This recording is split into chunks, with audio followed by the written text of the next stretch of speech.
నమస్కారం కేవీఎన్ న్యూస్ కి స్వాగతం. తెలంగాణ వరద బాధితుల సహాయార్థం ఆంధ్రప్రదేశ్ ఉప ముఖ్యమంత్రి పవన్ కళ్యాణ్ ₹1 కోటి విరాళం ప్రకటించారు. ఈ మేరకు ముఖ్యమంత్రి రేవంత్ రెడ్డిని కలిసిన ఆయన ₹1 కోటి విరాళం చెక్కును అందజేశారు. ప్రజా ప్రభుత్వానికి అండగా నిలిచి ఔదార్యం చాటుకున్న పవన్ కు రేవంత్ కృతజ్ఞతలు తెలియజేశారు. వరద బాధితుల సహాయార్థం తెలంగాణ ముఖ్యమంత్రి సహాయ నిధికి ప్రముఖ సినీ నటుడు ఆంధ్రప్రదేశ్ ఉప ముఖ్యమంత్రి పవన్ కళ్యాణ్ ₹1 కోటి విరాళం అందించారు. ముఖ్యమంత్రి రేవంత్ రెడ్డిని కలిసిన AP deputy CM Pawan Kalyan ఈ మేరకు విరాళం చెక్కును అందజేశారు. సహాయ కార్యక్రమంలో ప్రభుత్వానికి అండగా నిలిచి ఔదార్యం చాటుకున్న పవన్ కళ్యాణ్ కు ముఖ్యమంత్రి కృతజ్ఞతలు తెలియజేశారు. నిజానికి ఇప్పటి వరకు ఏ ప్రభుత్వంలో కీలక పాత్ర పోషిస్తున్న వారు కూడా మరో ప్రభుత్వానికి విరాళం ఇచ్చిన దాఖలాలు లేవు. కాగా ఏపీ ప్రభుత్వంలో పవన్ కీలక పాత్ర పోషిస్తూ కూడా తెలంగాణలో ముఖ్యమంత్రి సహాయ నిధికి భారీ విరాళం ఇచ్చినందుకు పలువురు ఆయనను అభినందిస్తున్నారు.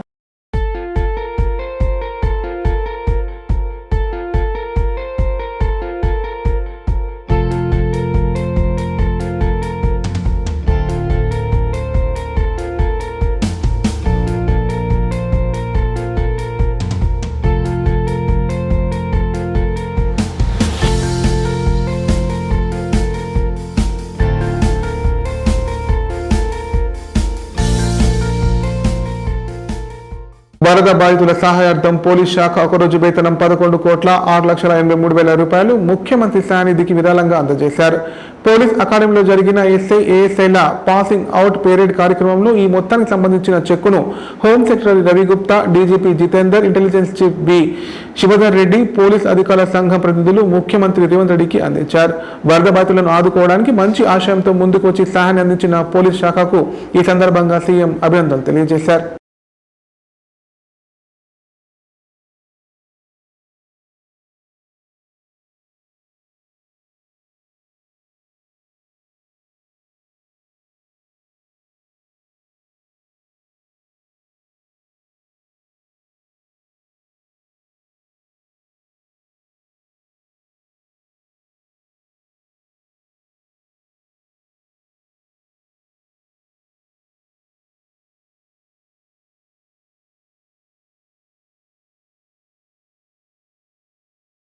వ్యవసాయం సంక్షోభంలో లేదని, రైతు మాత్రమే సంక్షోభంలో ఉన్నాడని భారతీయ కిసాన్ సంఘ్ ప్రతినిధులు అన్నారు. వ్యాపారులు బాగానే ఉన్నారని, రైతు మాత్రమే ఆర్థిక సంక్షోభంలో చిక్కుకున్నాడని తెలిపారు. ధరల పెరుగుదలపై చేసే ఉద్యమాలు ఆహార ధాన్యాల పెరుగుదలపై కూడా చేయాలని సూచించారు. కామారెడ్డి జిల్లా కేంద్రంలో భారతీయ కిసాన్ సంఘ్ ప్రతినిధులు మీడియా సమావేశం నిర్వహించారు. ఈ సందర్భంగా భారతీయ కిసాన్ సంఘ్ రాష్ట్ర కార్యవర్గ సభ్యుడు అంజన్న, కేంద్ర కార్యవర్గ సభ్యులు శ్రీధర్ రెడ్డిలు మాట్లాడారు. కామారెడ్డి జిల్లా కేంద్రంలో అక్టోబర్ 5న భారతీయ కిసాన్ సంఘ్ రాష్ట్ర మహాసభలు నిర్వహించడానికి నిర్ణయం తీసుకున్నామని చెప్పారు. ఈ సభలకు రైతులు పెద్ద ఎత్తున పాల్గొని విజయవంతం చేయాలని పిలుపునిచ్చారు.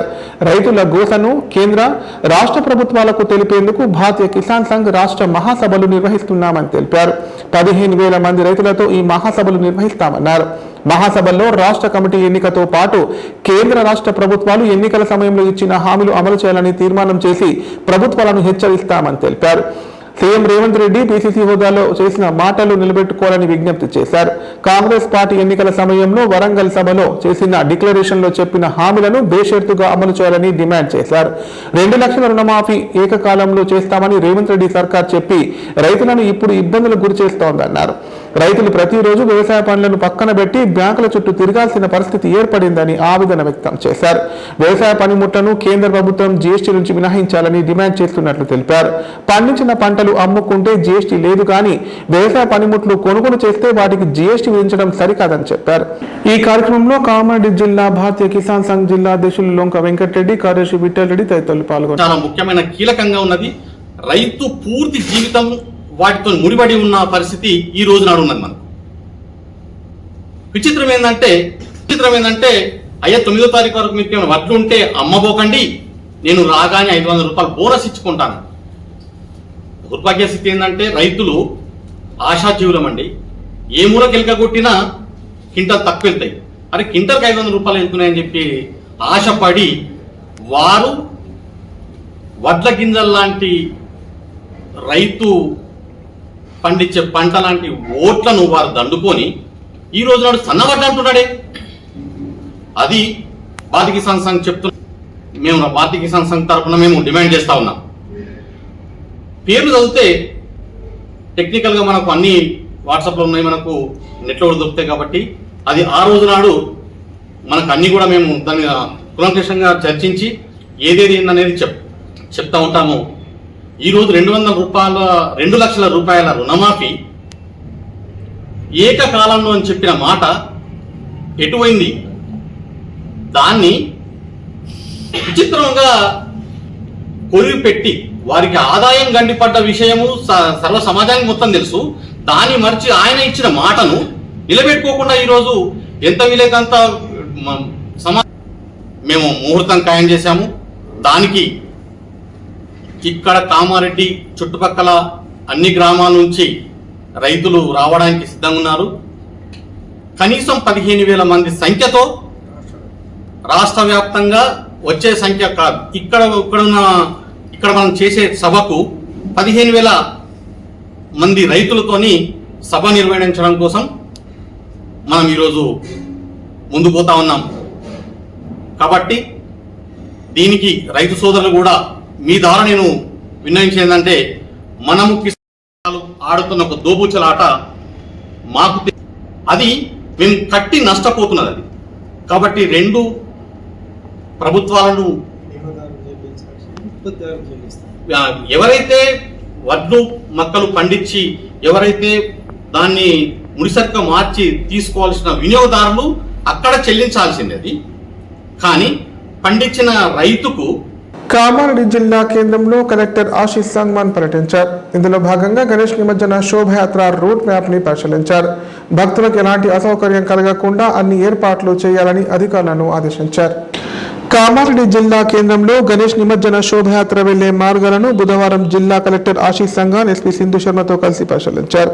స్టేషన్ రోడ్, గంజ్ రోడ్, పెద్ద బజార్, నిజాం సాగర్ చౌరస్తా మీదుగా కొత్త బస్టాండ్, ఇందిరాగాంధీ స్టేడియం వరకు రోడ్డుకు ఇరువైపులా ఉన్న విద్యుత్ తీగలు శోభయాత్రకు ఆటంకం కలగకుండా సరిచేయాలని విద్యుత్ మున్సిపల్ అధికారులను కలెక్టర్ ఆదేశించారు.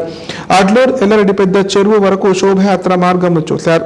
పెద్ద చెరువు వద్ద ట్రాఫిక్ ఇబ్బందులు తలెత్తకుండా ముందస్తు ఏర్పాట్లు చేయాలని మున్సిపల్ పోలీస్ అధికారులు సూచించారు. గణేష్ మండపాల నిర్వాహకులు జనరేటర్ సౌకర్యం ఏర్పాటు చేసుకోవాలని చెప్పారు. చెరువు వద్ద గజ ఈతగాలను ఉంచాలని సూచించారు.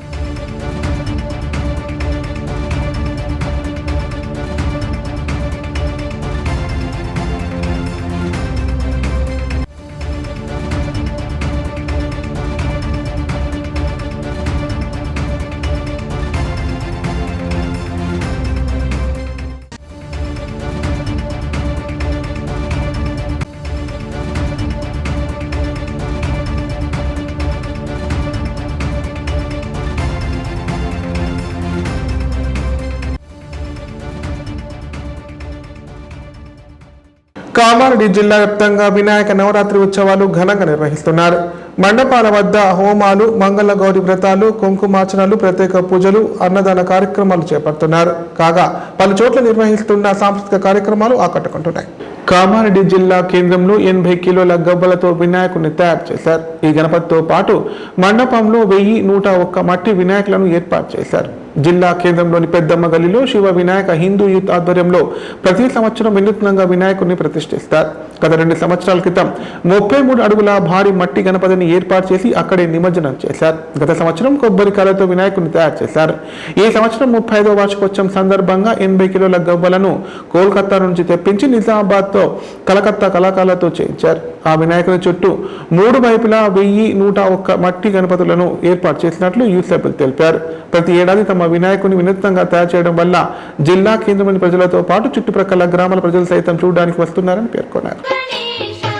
ఈశ్వర తనయా శరణు గణేశ స్వామి గణేశ దేవ గణేశ సిద్ధి వినాయక శరణు గణేశ కుమార సోదర శరణు గణేశ స్వామి గణేశ దేవ గణేశ సిద్ధి వినాయక శరణు గణేశ మూషిక వాహన శరణు గణేశ స్వామి గణేశ దేవ గణేశ సిద్ధి వినాయక శరణు గణేశ మోదక ప్రియుడా శరణు గణేశ స్వామి గణేశ దేవ గణేశ సిద్ధి వినాయక శరణు గణేశ ముని జన వందిత శరణు గణేశ స్వామి గణేశ దేవ గణేశ సిద్ధి వినాయక శరణు గణేశ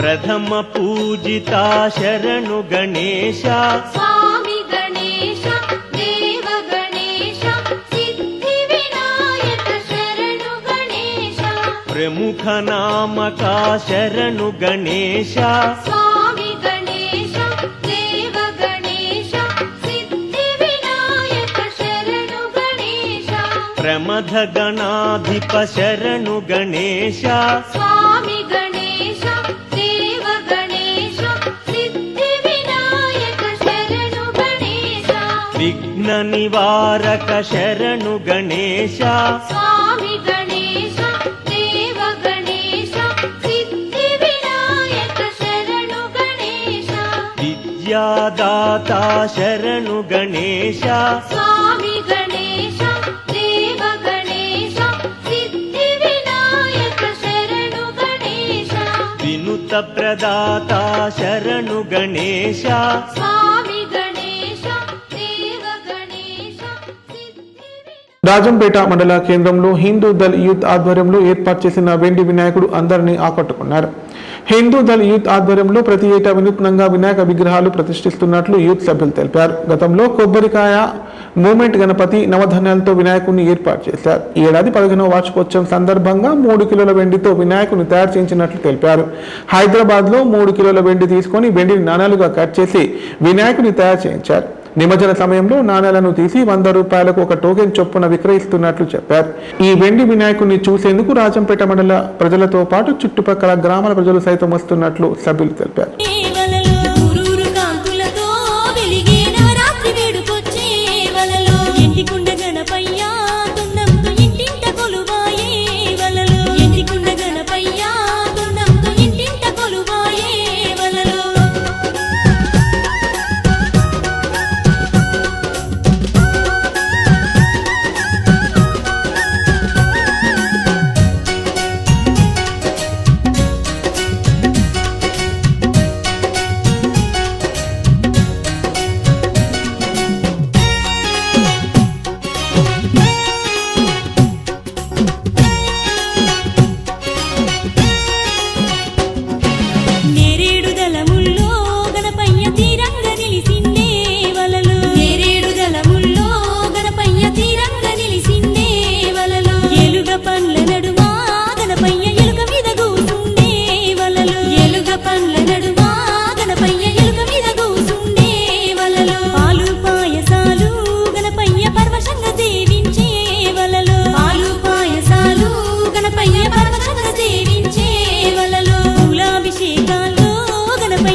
కామారెడ్డి జిల్లా వ్యాప్తంగా గల్లీ గల్లీలో గణేష్ నవరాత్రి ఉత్సవాలు ఘనంగా జరుగుతున్నాయి.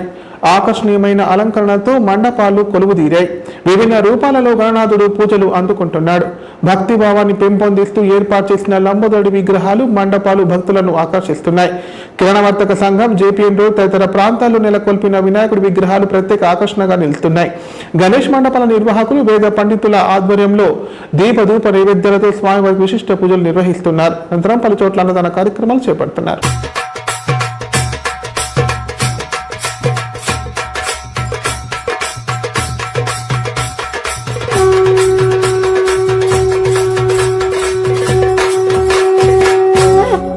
ఓం గంగణపతయే నమః. ఓం గంగణపతయే నమః.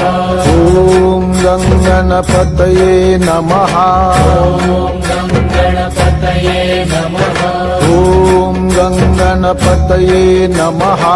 ఓం గంగణపతయే నమః. ఓం గంగణపతయే నమః. ఓం గంగణపతయే నమః. ఓం గంగణపతయే నమః. ఓం గంగణపతయే నమః. గజాననా గజాననా పార్వతీ నందన గజాననా. గజాననా గజాననా పార్వతీ నందన గజాననా. గజాననా గజాననా గౌరీ నందన గజాననా. గజాననా గజాననా గౌరీ నందన గజాననా. గజాననా గజాననా శివనందన శ్రీ గజాననా. గజాననా గజాననా శివనందన శ్రీ గజాననా. పార్వతీ నందన గజాననా. పార్వతీ నందన గజాననా. గౌరీ నందన గజాననా. గౌరీ నందన గజాననా. శివనందన శ్రీ గజాననా. శివనందన శ్రీ గజాననా. మోరయా రే బప్పా మోరయా రే. మోరయా రే బప్పా మోరయా రే. మోరయా రే బప్పా మోరయా రే. మోరయా రే బప్పా మోరయా రే. మోరయా రే బప్పా మోరయా రే. మోరయా రే బప్పా మోరయా రే. మోరయా రే బప్పా మోరయా రే.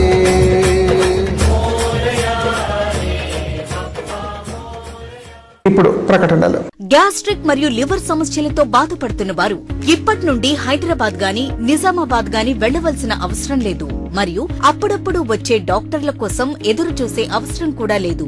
ఎందుకంటే ప్రతిరోజు 24/7 మన కామారెడ్డిలోనే అన్ని అత్యాధునిక సౌకర్యాలతో అడ్వాన్స్డ్ టెక్నాలజీతో మొట్టమొదటి ఏకైక వేద gastro liver care hospital Dharamshala వెనకాల జనని హాస్పిటల్ ప్రక్కన ప్రారంభించి వైద్య సేవలు అందిస్తున్నారు. ఈ హాస్పిటల్లో హైదరాబాద్ కార్పొరేట్ హాస్పిటల్లో చేసేటటువంటి గ్యాస్ట్రో మరియు లివర్ కు సంబంధించిన అన్ని రకాల చికిత్సలు చేయబడును. మరియు ప్రతిరోజు ఎండోస్కోపీ, కొలనోస్కోపీ ద్వారా పరీక్షించి సలహాలు మరియు చికిత్సలు చేయబడును. కడుపులో పుండు వంటి సమస్యలకు నాణ్యమైన చికిత్సలు అందించబడును. వేద gastro liver care hospital Dharamshala వెనకాల జనని హాస్పిటల్ ప్రక్కన Kamareddy. Phone number 8006000330. Life hospital Kamareddy. కామారెడ్డిలో 50 పడకల ISO సర్టిఫైడ్ గల ఏకైక hospital life hospital Kamareddy. Aarogyasri, EHS మరియు అన్ని రకాల నగదు రహిత హెల్త్ ఇన్సూరెన్సులు గల ఏకైక hospital life hospital. Aarogyasri card లేదా తెల్ల రేషన్ కార్డు ఉన్నవారికి ఆరోగ్యశ్రీ మరియు ఆయుష్మాన్ భారత్ ద్వారా ఆపరేషన్లు ఉచితంగా చేయబడును. కామారెడ్డిలో కార్పొరేట్ స్థాయి ఖరీదైన వైద్యాన్ని ప్రతి పేద మధ్యతరగతి వారికి అతి తక్కువ ఖర్చుతో వైద్యం చేయబడును. నిజామాబాద్, హైదరాబాద్ వెళ్లవలసిన అవసరం లేకుండా అనుభవజ్ఞులైన వైద్య బృందంచే క్లిష్టమైన ఎముకల ఆపరేషన్లు, ఆర్థోస్కోపిక్, కీహోల్ సర్జరీలు, జాయింట్ రీప్లేస్మెంట్, మోకాళ్ల మార్పిడి, వెన్నుపూస ఆపరేషన్లు మరియు 4 గంటలు అత్యవసర వైద్య సేవలు అందించబడును. మా సదుపాయాలు: అత్యాధునిక operation theatre, laminar OT, ICU, X ray, physiotherapy, DEXA scan, pharmacy సౌకర్యాలు కలవు. రాష్ట్ర ప్రభుత్వ ఉద్యోగులకు ఫీజు రీయింబర్స్మెంట్ సౌకర్యం కలదు. సంప్రదించండి. లైఫ్ హాస్పిటల్, రాజీవ్ పార్క్ ఎదురుగా, సిరిసిల్ల రోడ్. కామారెడ్డి జిల్లా ఎల్లారెడ్డి మండలం హాజీపూర్ అటవీ ప్రాంతంలోని భూములు ఆక్రమణకు గురవుతున్నాయి. రాత్రిపూట ఆక్రమణదారులు అడవిలో చెట్లను నరికి దర్జాగా కబ్జాకు పాల్పడుతున్నారు. అయితే సంబంధిత బీట్ అధికారి అండతోనే అటవీ ప్రాంతాన్ని నరికివేస్తున్నారని స్థానికులు ఆరోపిస్తున్నారు. ఎల్లారెడ్డి మండలంలోని బొల్లారం సెక్షన్ హాజీపూర్ తాండాకు చెందిన కొందరు అటవీ ప్రాంతంలో గత వారం రోజుల నుంచి చెట్లను నరికివేస్తున్నారు. గతంలో చెట్లను నరికి భూములను చదును చేసి పంటలను పండిస్తున్నారు. ఇంత తతంగం జరుగుతున్న అటవీ శాఖ అధికారులకు తెలిసినప్పటికీ కూడా ఎందుకు పట్టించుకోవడం లేదని స్థానికులు ఆరోపిస్తున్నారు. అడవిలోని విలువైన వృక్ష సంపద నీలమట్టం అవుతోంది. కబ్జాదారులు ముళ్ల పొదలను తొలగించి అటవీ ప్రాంతాన్ని చదును చేసి పంట పొలాలుగా మార్చుకుంటున్నారు. గత ప్రభుత్వంలో పోడు పట్టాలు జారీ చేసిన తర్వాత తిరిగి అటవీ భూములు ఆక్రమణకు గురవుతున్నాయి. అటవీ శాఖ అధికారులు క్షేత్రస్థాయిలో పర్యవేక్షణ ఉన్నప్పటికీ కూడా ఇదంతా ఎందుకు జరుగుతుందో, బాధ్యతలపై ఎందుకు చర్యలు తీసుకోవడం లేదు అని పలువురు ఆరోపిస్తున్నారు. ఇప్పటికైనా అడవుల ఆక్రమణపై ఉన్నతాధికారులు విచారణ జరిపి సంబంధిత అధికారి అక్రమార్కులపై చర్యలు తీసుకోవాలని ప్రజలు డిమాండ్ చేస్తున్నారు. కాగా ఈ ఘటనపై స్పందించిన ఎల్లారెడ్డి ఫారెస్ట్ రేంజ్ అధికారి ఓంకార్ నాయక్ బాధ్యతలపై చర్యలు తీసుకుంటామన్నారు. చెట్లను నరికింది వాస్తవేనని, వెంటనే సమాచారం తెలుసుకుని ఆక్రమణకు గురైన ప్రాంతాన్ని పరిశీలించి తమ సిబ్బందిని అప్రమత్తం చేశామని తెలిపారు. అక్రమదారులు ఎంత పెద్దవారైనా వదిలిపెట్టమని, వారిపై కేసు నమోదు చేస్తామని చెప్పారు. నష్టాన్ని అంచనా వేయడానికి విచారణ చేపడుతున్నట్లు పేర్కొన్నారు.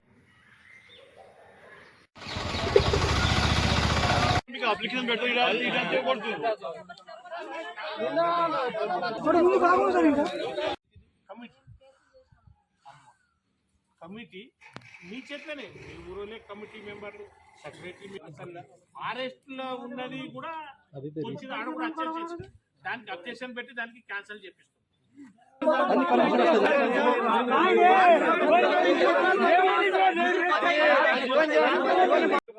నంబరింగ్ మొత్తం వేసేసి నేను ఒక మనవి చేస్తున్నా సార్. ఈ 2-3 days లో చెప్తానంటేనే కన్ఫర్మ్ చేయండి సార్. లేకుంటే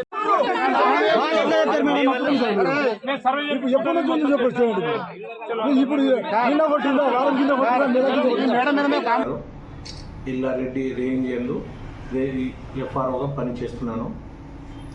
నిన్న హాజీపూర్ తాండా, లక్ష్మాపూర్ బీటు, బొల్లారం సెక్షన్, హాజీపూర్ తాండా ఈ ఏరియా పరిధిలో నిన్న కొంతమంది వెళ్ళి అడవిని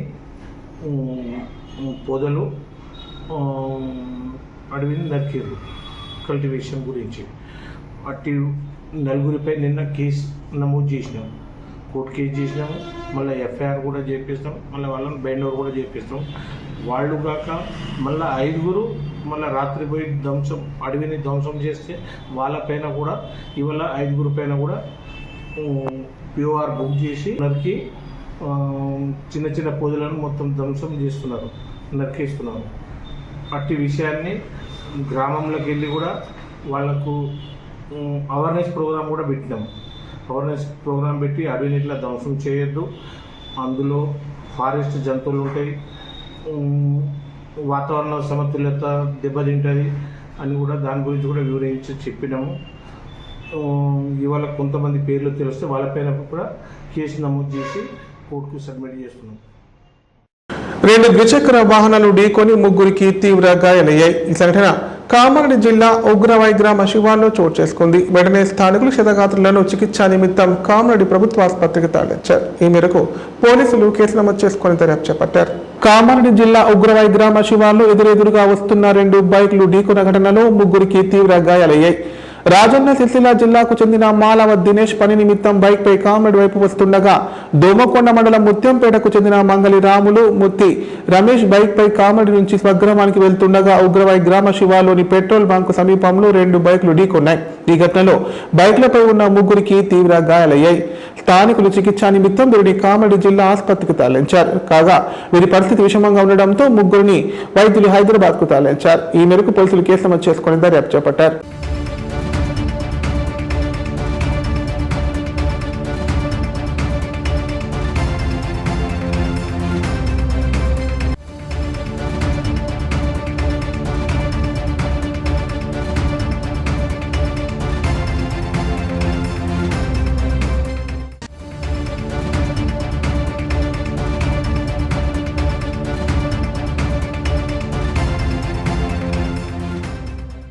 వార్తలు ఇంతటితో సమాప్తం. తిరిగి ప్రసారమైన వార్తల్లో మళ్ళీ కలుద్దాం. అంతవరకు సెలవు. నమస్కారం. చూస్తూనే ఉండండి K9.